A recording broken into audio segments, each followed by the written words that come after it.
Hello dear students, आज हम twelfth physics lesson 4 moving charges and magnetism के question number 4.9 से 4.13 तक का सॉल्यूशन देखेंगे, जिसमें हमारा क्वेश्चन नंबर 4.9 है।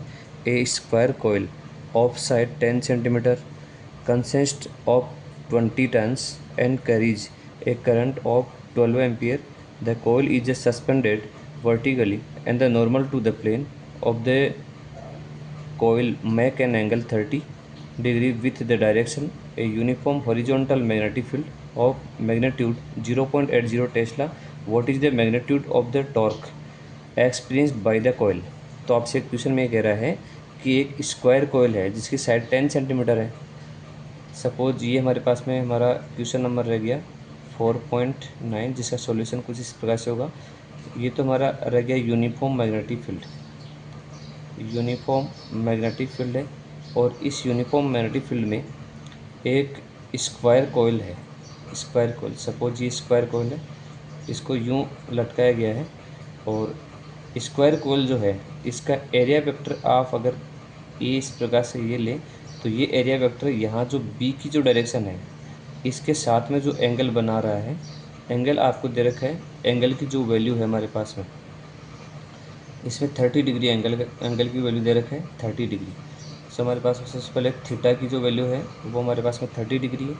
इसके साथ में इसकी जो साइड दे रखी है, साइड दे रखी है हमारे पास में 10 सेंटीमीटर। आप इसको मीटर में कन्वर्ट करेंगे, सो इसको 100 से डिवाइड करो तो 0 से 0 कैंसिल आउट, 10⁻⁻1 मीटर ये इसकी साइड रह जाएगी। ठीक है, और इसके अलावा नंबर ऑफ टर्न्स यानी एन की जो वैल्यू है हमारे पास में 20 दे रखा है। और आगे क्वेश्चन में कह रहा है इसमें जो करंट फ्लो हो रहा है वो करंट की वैल्यू हमारे पास में है 12 एम्पियर।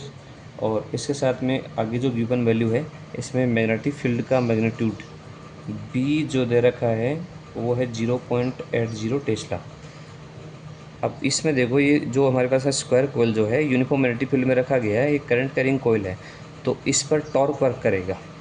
टॉर्क वर्क करने का मतलब है कि एक साइड पर फोर्स इस डायरेक्शन लगेगा तो दूसरे जो अपोजिट डायरेक्शन वाली जो हमारे पास में अपोजिट साइड की जो हमारे पास में साइड जो है अपोजिट डायरेक्शन में फोर्स लगेगा, तो इस पर यू टॉर्क लगेगा। ये कोयल जो है ना इस प्रकार से यू घूमेगी, तो टॉर्क की वैल्यू कितनी होगी, हमें टॉर्क की वैल्यू फाइंड करनी है। टॉर्क कितना होगा, ठीक है। तो मैं पूछ रहा क्वेश्चन में what is the magnitude of torque. Torque की वैल्यू क्या होगी, टॉर्क इक्वल फार्मूला होता है NIAB into sine theta. N number of turns आपसे कह रहा है हमारे पास में नंबर ऑफ टर्न्स, एन की जो वैल्यू है वो 20 है। करंट हमारे पास में 12 एम्पियर है। इसके अलावा ई जो रह गया हमारे पास में ई इसका एरिया होगा। अब स्क्वायर कोयल है तो इसकी साइड 10⁻⁻1 मीटर है, तो 10⁻⁻1 साइड स्क्वायर इसका एरिया जाएगा। ठीक है, और into B uniform magnetic field 0.80 into sine theta की जो वैल्यू है 30 डिग्री दे रखी है।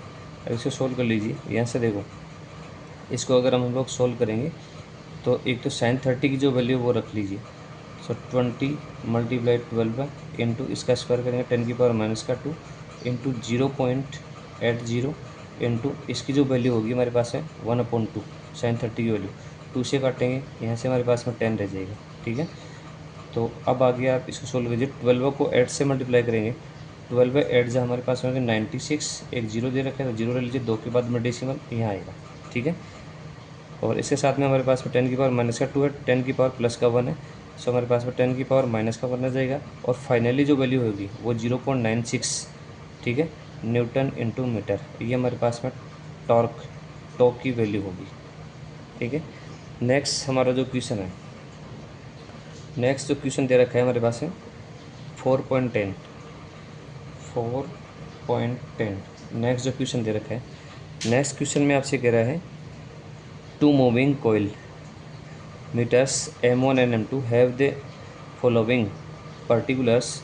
जिसमें दो कोयल्स हैं जिसमें पहले का रेडियस पहले का जो हमारे पास में रेजिस्टेंस जो है वो 10 ओम है, नंबर ऑफ टर्न्स 30 है और एरिया उसका 3.6 × 10⁻³ मीटर स्क्वायर है और यूनिफॉर्म मैग्नेटिक फील्ड 0.25 टेस्ला है। ऐसे सेकंड जो कोयल है M2 जिसके लिए आपसे कह रहा है इसका रेजिस्टेंस 14 ओम है, नंबर ऑफ टर्न्स 42 है और एरिया की जो वैल्यू 1.8 इंटू 10⁻³ ठीक है मीटर स्क्वायर, और यूनिफॉर्म मैग्नेटिक फील्ड 0.50 टेस्ला दे रखा है। अब इसमें पूछ क्या रहा है आपसे, और इसके अलावा आपसे कह रहा है spring constant are they identical for 2 meters, यानी दोनों जो हमारे पास में गैल्वेनोमीटर जो है ना, दोनों के लिए स्प्रिंग कांस्टेंट के की वैल्यू दोनों के लिए सेम रहेगी। Determine the ratio of the current sensitivity, एक तो करंट सेंसिटिविटी की वैल्यू पूछ रहा है और दूसरा voltage sensitivity of M2 and M1, ठीक है। रेशियो पूछ रहा है दोनों में, पहले करंट सेंसिटिविटी का रेशियो M2 और M1, और फिर वोल्टेज सेंसिटिविटी का M2 और M1 के लिए, ठीक है। तो सबसे पहले हम लोग अगर करंट सेंसिटिविटी की अगर बात करें, फर्स्ट पार्ट देखो इसका, पार्ट ए में एक तो करंट सेंसिटिविटी जो है हमारे पास में आई एस इक्वल टू होगा हमारे पास में 5/I, और इसको हम लोग ऐसा लिख सकते हैं कि एन ए बी अपॉन की, ठीक है। कि यहाँ पर स्प्रिंग कांस्टेंट है। तो अगर आप लोग सेकंड कॉइल की अगर बात करो तो IS2, तो सेकंड में number of turns N2, area A2 और मैग्नेटिक फील्ड B2 अपॉन की स्प्रिंग कांस्टेंट है, दोनों के लिए सेम रहेगा। सिमिलरली फर्स्ट जो हमारे पास में कॉइल होगी उसके लिए current sensitivity IS1 equal number of turns N1, area जो है A1 और मैग्नेटिक फील्ड B1 अपॉन की दोनों के लिए सेम रहेगा। अब दोनों का रेशियो पूछ रहा है, तो यू रखो IS2 अपॉन IS1, आप इन दोनों का रेशियो निकाल लो। देखो के से के कैंसिल आउट हो जाएगा, डायरेक्ट रख रहा हूँ मैं, N2 A2 into B2 upon N1 A1 और B1। अब इनकी वैल्यूज आप पुट कर लीजिए। गिवन वैल्यू हमारे पास में क्या क्या है, यहाँ से देखो IS2 upon IS1 equal N2, second में number of turns, second coil के लिए नंबर ऑफ टर्न्स 42 है, ये दे रखा है हमारे पास है 42। इसके अलावा एरिया दे रखा है 1.8 इंटू 10⁻³ और इसके साथ में B2 सेकेंड में यूनिफॉर्म मैग्नेटिक फील्ड जो दे रखा है 0.50 टेस्ला अपॉन N1, तो फर्स्ट में जो है नंबर ऑफ टर्न्स दे रखा है हमारे पास में 30, और A1 तो फर्स्ट का जो हमारे पास में एरिया दे रखा है वो 3.6 इंटू 10⁻³ ठीक है मीटर स्क्वायर, और B1 की जो वैल्यू है 0.25, ठीक है। अब आप इसको काट दीजिए, देखो यहाँ से काट दीजिए, 18 की टेबल से 2 टाइम कट जाएगा, और ये 25 की टेबल से ये हमारे पास 2 टाइम कटेगा, 2 से 2 ये कैंसिल आउट हो जाएगा, और इसके साथ में 3 की टेबल से काटो, यहाँ 10 रह जाएगा, 3 की टेबल से काटेंगे हमारे पास में ये 14 आएगा, ठीक है। ये 10⁻³ से 10⁻³ सो फाइनली हमारे पास में जो दोनों का जो रेशियो रहेगा IS2 अपॉन IS1 इक्वल ये होगा 14/10, और इसको आप ऐसा लिख सकते हो 1.4, ये फर्स्ट का आंसर ए का। इसके साथ में आपसे बी पूछ रहा है, बी का आंसर क्या होगा। बी में ये कह रहा है कि वोल्टेज सेंसिटिविटी M2 और M1 के लिए हमारे पास में इसका रेशियो क्या होगा। सिमिलरली तो सेकंड जो आपसे वोल्टेज सेंसिटिविटी की बात कर रहे हैं, तो वोल्टेज सेंसिटिविटी क्या होती है, VS इक्वल ये होगा हमारे पास में current sensitivity upon resistance R, और आप लोग इसको NAB की फॉर्म में क्या रखेंगे, NAB की फॉर्म में NAB upon K into R, के यहाँ पर हमारे पास स्प्रिंग कांस्टेंट है, ठीक है। अब दोनों कॉइल्स के लिए रख लो M2 और M1 के लिए, तो VS2 current sensitivity of M2 equal second में हमारे पास number of turns N2, area A2 और हमारे पास magnetic field B2 upon K, दोनों के लिए सेम रहेगा, और रजिस्टेंस R2। सिमिलरली फर्स्ट के लिए VS1, तो फर्स्ट के लिए number of turns N1, area A1 और यूनिफॉर्म मैग्नेटिक फील्ड B1, के दोनों के लिए कांस्टेंट रहेगा, और रेजिस्टेंस होगा R1। अब इन दोनों का रेशियो निकाल लो आप, VS2 अपॉन VS1, तो VS2 की वैल्यू ये रही, और VS1 ये रहा। देखो के से के कैंसिल आउट हो जाएगा, ठीक है। तो इसको मैं अगर रखना चाहूँ तो ये कुछ इस प्रकार से होगा कि हमारे पास में N2 A2 और B2 अपॉन R2, मैं इधर लिख रहा हूँ R2, ठीक है। और अब VS1 से डिवाइड कर दो, सो N1 A1 और B1 और R1 को आप ऊपर भेज दो, ठीक है। अब इसको सोल्व करिए, बिल्कुल शॉर्ट में हम लोग इसको सोल्व कर लेंगे, क्योंकि इसका सॉल्यूशन पहले निकालिए। ये इसकी जो वैल्यू होगी ये हमारे पास में, तो इन दोनों का रेशियो हमारे पास में N2 A2 B2 N1 A1 B1 का जो वैल्यू है हमारे पास 14/10, मैं डायरेक्ट लिख रहा हूँ 14/10 इंटू R1। तो फर्स्ट कोयल का जो रेजिस्टेंस है वो 10 है और सेकंड कोयल का रेजिस्टेंस है हमारे पास में 14। तो हमारे पास 10/14, 10 से 10 कैंसिल आउट और 14 से 14 कैंसिल आउट, हमारे पास में फाइनली वैल्यू आएगी 1, दोनों का रेशियो। ठीक है, नेक्स्ट क्वेश्चन नंबर है हमारे पास में 4.11। क्वेश्चन देखो पहले 4.11। In a chamber a uniform magnetic field, एक चैम्बर है और जिसमें मैग्नेटिक फील्ड की जो वैल्यू है वो 6.5 Gauss is mentioned and electron is shoot into the field with a speed of 4.8 into 10 to the power 6 meter per second normal to the field. Explain why the path of the electron is circle. Determine the radius of the circular orbit. आपसे कह रहे हैं कि एक हमारे पास में एक chamber है, ठीक है, और उस चेम्बर में मैग्नेटिक फील्ड के ठीक परपेंडिकुलर एक इलेक्ट्रॉन उसमें एंटर हो रहा है।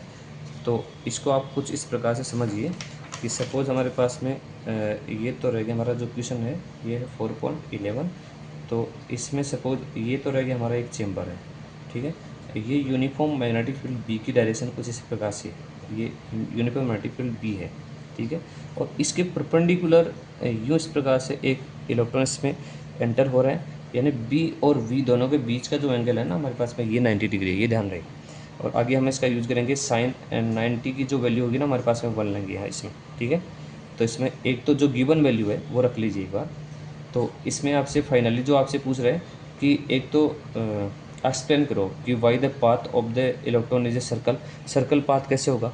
तो ये तो हम लोग लेसन नंबर 4 में हम लोग ये पढ़ रहे हैं कि कोई भी अगर चार्ज जो है वो मैग्नेटिक फील्ड की अगर परपेंडिकुलर अगर मूव करता है तो लेफ्ट हैंड फ्लेमिंग रूल के अकॉर्डिंग उसका जो पाथ होगा वो सर्कुलर पाथ होगा, यूँ घूमेगा ये पार्टिकल इस प्रकार से।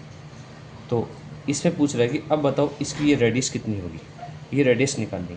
तो इसमें मैंने आपको पहले बताया कि एक तो सेंट्रीपिटल फोर्स जो होगा mv²/r, ये इक्वल होगा इस चार्ज पर लगने वाला मैक्सिमम मैग्नेटिक फोर्स QVB। आप साइन थीटा रखेंगे तो साइन 90 की वैल्यू 1 हो जाएगी, ठीक है। यहाँ से आप V से एक पावर कैंसिल आउट कर दो, ठीक है।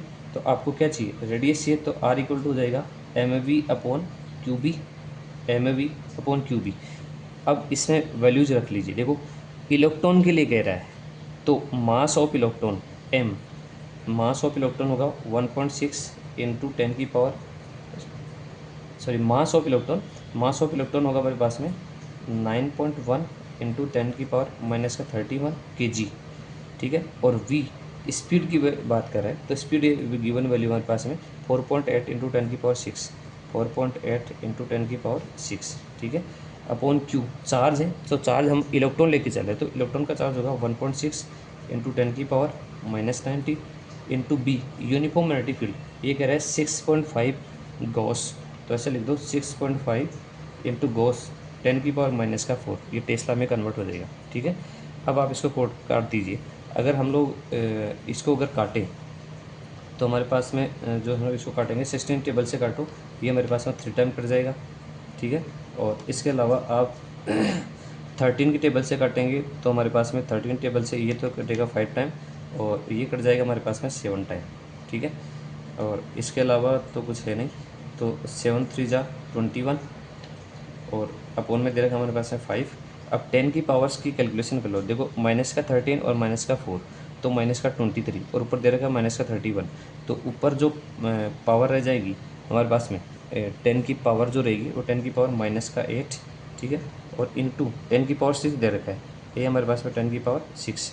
सो फाइनली जो वैल्यू होगी 21 डिवाइड बाई 5 इंटू 10 की पावर -2, 21 को 5 से डिवाइड करेंगे तो ये वैल्यू होगी हमारे पास है 4.2 इंटू 10 की पावर -2 ये मीटर। आप इसको सेंटीमीटर में कन्वर्ट करेंगे तो 4.2 सेंटीमीटर, ये इसका फाइनल आंसर, ठीक है।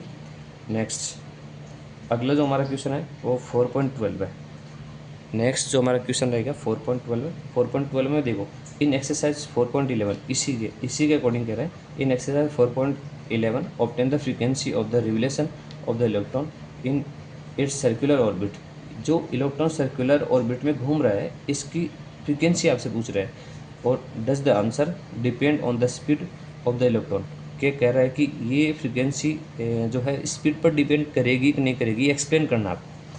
तो आप अगर इसी में यहाँ लिख देता हूँ मैं 4.12 है हमारा जो क्वेश्चन है, और इसका जो आंसर होगा, देखो फ्रीक्वेंसी पूछ रहा है तो यहीं से देख लो आप, ये हमारे पास में mv/r है इक्वल qb, ठीक है। अब लीनियर वेलोसिटी और एंगुलर वेलोसिटी में क्या रिलेशन होता है, v इक्वल टू होता है ओमेगा इंटू आर, यहाँ रखो। So m omega into R, R को आप कैपिटल लीजिए upon R equal qb, R से आर कैंसिल आउट हो जाएगा, ओमेगा चाहिए हमें तो ओमेगा इक्वल टू होगा QB अपॉन एम। आपसे फ्रीक्वेंसी के लिए कह रहा है तो फ्रीक्वेंसी क्या होगा, क्या ओमेगा को ऐसे लिखा जा सकता है कि omega equal to 2πf, F यहाँ पर फ्रीक्वेंसी है, ठीक है। So 2πf equal QB upon M, तो हमें फ्रीक्वेंसी एफ चाहिए तो एफ इक्वल टू होगा QB अपॉन 2πm, ठीक है। अब वैल्यूज़ रख लो इनकी, हमारे पास में न्यूमेरिकल वैल्यूज़ क्या है, तो एक तो हमारे पास में क्वेश्चन में जो कह रहा है, एक तो हमारे पास में क्यू चार्ज है, चार्ज इलेक्ट्रॉन का चार्ज कम लेना, और बी की वैल्यू 6.5 गोस दे रखा है, और 2π न्यूमेरिकल वैल्यू है, और एम मास ऑफ इलेक्ट्रॉन होगा, ठीक है। तो आप इनके अगर वैल्यूज पुट करेंगे तो एफ इक्वल टू 1.6 इंटू 10⁻⁻⁹ ये इलेक्ट्रॉन का चार्ज आ गया। यूनिफॉर्म एनर्जी फील्ड 6.5 इंटू 10⁻⁻⁴, ठीक है, ये टेस्ला में कन्वर्ट हो जाएगा, और अपॉन 2π, पाई की value 3.14 into mass of electron 9.1 into 10⁻⁻31 kg, ठीक है।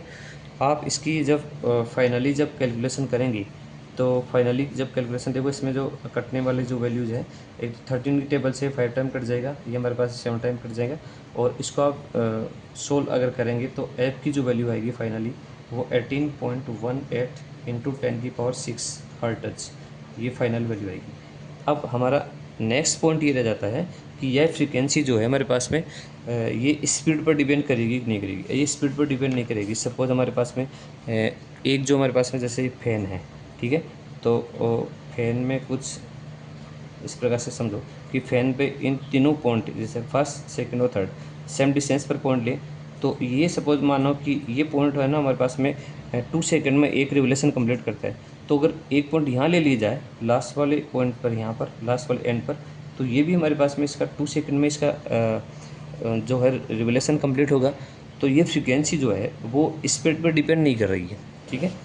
तो हम लोग डायरेक्ट कह सकते हैं कि orbital frequency does not depend on the speed. The orbital frequency does not depend on speed पर डिपेंड नहीं करती है, ठीक है। नेक्स्ट अगला जो क्वेश्चन हमारे पास में, नेक्स्ट क्वेश्चन लास्ट क्वेश्चन हमारे पास है 4.13 में आपसे क्या कह रहे हैं, क्वेश्चन जो हमारा रह गया 4.13 फाइनल क्वेश्चन है, और इसमें 2 क्वेश्चन दे रखे हैं। एक सर्कुलर कोयल ऑफ 30 टन्स, एक सर्कुलर कोयल है 30 टन्स है, रेडियस इसकी 8 centimetre, carries current 6 ampere, suspended vertically in uniform horizontal magnetic field of magnetic field, जो मैग्नीट्यूड दे रखा है 1 टेस्ला, फील्ड में field lines make an angle 30 degree with the normal to the coil. आपसे कह रहा है कि एक सर्कुलर कोयल है जिसकी रेडियस 8 सेंटीमीटर दे रखी है, अब उसको सस्पेंडेड यानी लटकाया गया है एक यूनिफॉर्म मैग्नेटिक फील्ड में, इस प्रकार से लटकाया गया है यूनिफॉर्म मैग्नेटिक फील्ड में। सपोज ये हमारे पास हमारा जो क्वेश्चन जो है 4.13 का ये लेके चल रहे हैं हम लोग, ठीक है। तो इसमें सपोज ये हमारे पास में यूनिफॉर्म जो मैग्नेटिक फील्ड है, तो यूनिफॉर्म मैग्नेटिक फील्ड बी कुछ इस प्रकार से मान लीजिए, ये हमारे पास में बी है, और ये जो कोयल जो है ना इसको यूँ सस्पेंडेड यूँ लटकाया गया, ठीक है, और ये इसकी हमारे पास में रेडियस है, तो इसका एरिया वेक्टर जो है हम लोग इस प्रकार से ले, तो यहाँ जो एंगल बन रहा है ना ये इस पॉइंट पर ये 60 डिग्री बन रहा है, इस प्रकार से लटकाएगी। अब कोई भी करंट करेंगे, कोई यूनिफॉर्म मैग्नेटिक फील्ड में रखेंगे तो उस पर टॉर्क वर्क करता है, यानी इस पर एक फोर्स इस अंदर की तरफ लगेगा, एक बाहर की तरफ लगेगा। सो फाइनली हमारे पास में ये कोयल जो है ना इस प्रकार से यू रोटेट होगी, इस पर टॉर्क वर्क करेगा, ठीक है। तो आगे क्वेश्चन में आपसे कह रहा है calculate the magnitude of the counter torque. उस टॉर्क की वैल्यू फाइंड करनी है आपको जिस पर टॉर्क वर्क कर रहा है of coil. Calculate the magnitude of the counter torque must be the applied to prevent the coil from the turning. Coil को टर्न करने के लिए जो टॉर्क वर्क करेगा उस टॉर्क की वैल्यू क्या होगी। देखो इसमें क्वेश्चन में एक तो नंबर ऑफ टर्न्स एन की जो वैल्यू है हमारे पास में 30 दे रखी है, और इसकी जो रेडियस है हमारे पास में 8 सेंटीमीटर दे रखी है। आप इसको मीटर में कन्वर्ट कर लो, 8 इंटू 10⁻⁻2 मीटर। ठीक है। नेक्स्ट आगे आपसे क्वेश्चन में कह रहा है कि इसमें करंट की जो वैल्यू है हमारे पास में 6 एम्पियर है, और इसके साथ में वर्टिकली रखा गया है, और यूनिफॉर्म मैग्नेटिक फील्ड बी की जो वैल्यू है, यूनिफॉर्म मैग्नेटिक फील्ड बी की जो वैल्यू है वो 1 टेस्ला है, और थीटा जो रह गया हमारे पास में ये है 60 डिग्री। ठीक है। सो टॉर्क, तो टॉर्क की वैल्यू क्या होगी। टॉर्क का फॉर्मूला होता है tau equal to NIAB sine theta. ठीक है।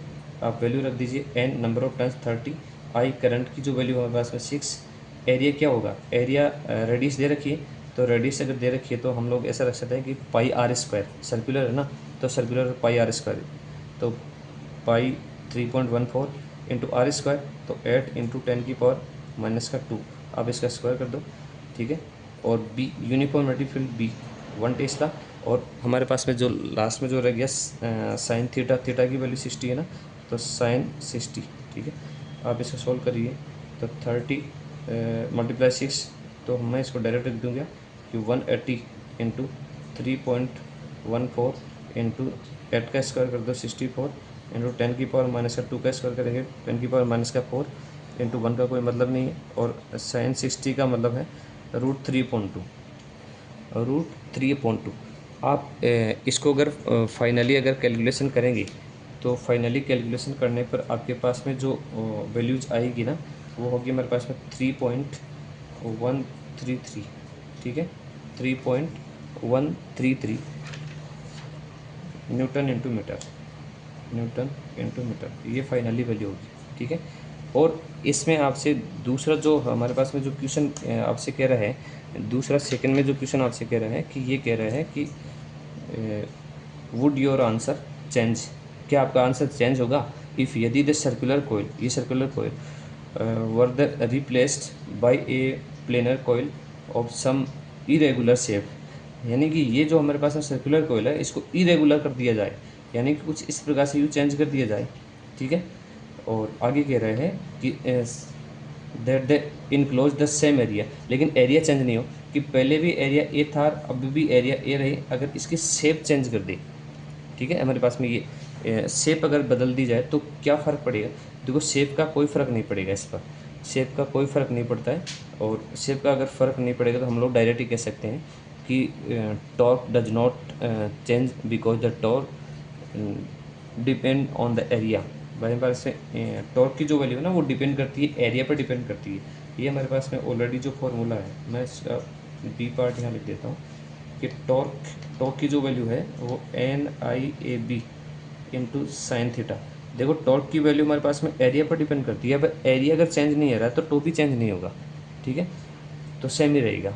और रीजन के रूप में हम लोग कह सकते हैं कि tau is the not the tau is the depend on the area, does not depend on the shape पर डिपेंड नहीं करता है। डायरेक्ट हम लोग कह सकते हैं कि टो does not depend on shape of coil. ठीक है। इसमें किसी प्रकार का चेंजिंग नहीं आएगा। ओके।